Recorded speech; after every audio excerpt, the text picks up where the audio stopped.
Friends, we are just 144 days until the presidential election. Here's a live look at the U.S. Capitol, where former President Donald Trump is scheduled to meet with Republican lawmakers shortly. It's all to discuss the top priorities heading into the November elections and beyond. So Wisconsin Senator Ron Johnson is one lawmaker who's going to be in the room speaking with former President Trump and joins us now live here on NewsNation's Morning in America First. Thanks for making a stop on our show. Good morning. Hope you're doing well. So what are you hoping to get out of this meeting? Well, Democrats have left us such a mess. I mean, their ideology, their policies are literally destroying this country. So we've got a lot to clean up. And I think what I'm going to be asking the president is to kind of lay out his priorities. I know securing the border and making our homeland safer and secure is probably a top priority. But we have a automatic tax increase if we don't do something about that in 2025.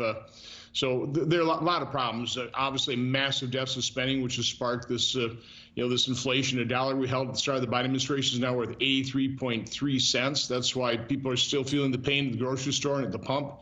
So a lot of problems to fix, and I'm just going to really be interested in what his priorities will be. So do you think that this is something you would have done with the former president, a couple of months ago, had he not been in New York City for his hush money trial? And is it really game on for Republicans now? Yeah, and I think that's one of the real harms of the lawfare, the weaponization of our Justice Department against one individual in particular.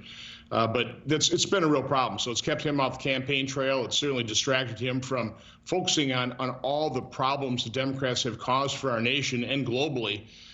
So hopefully now he can get back to concentrating on the campaign, but even more so focusing on what he can do should he get reelected. Yes, he's the prospective nominee, but not every single Republican loves the former president and is all jazzed up about this. This will be his first time, I didn't realize, even being back at the Capitol since January 6th. And we heard from Mitch McConnell about whether he was going to be able to push his hard feelings aside. He said, yep, I'm going to, I always said from the beginning that I'm going to be behind whoever our nominee is. But talk a little bit about the division in the party. Is that something that you see or not? Listen, we have a broad spectrum of opinion within our conference, in the House, within our party. So that's not unusual. I think the interesting thing about President Trump, though, is he's a very charismatic individual.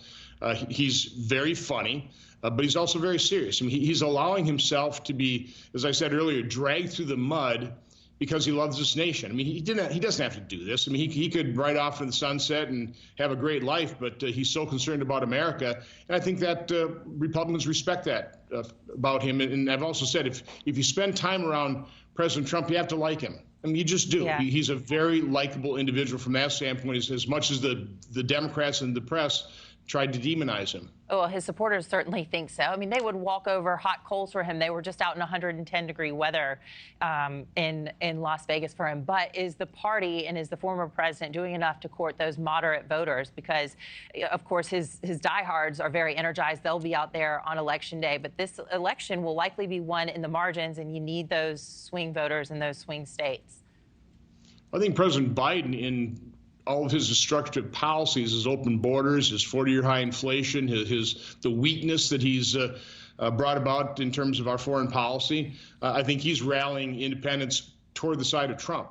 I think it's pretty remarkable when you see African Americans, Hispanics, a larger percentage of them also taking a look at President Trump because they did a lot better during the 4 years of his presidency than they have under President Biden. So, in the end, people take a look at the reality situation, and I hope they will get out to the polls and reelect President Trump. Let's switch gears a little bit, talk about Hunter Biden being found guilty on all 3 federal gun charges. But there's another case ahead. Do you think the next one is going to be even more damaging, perhaps?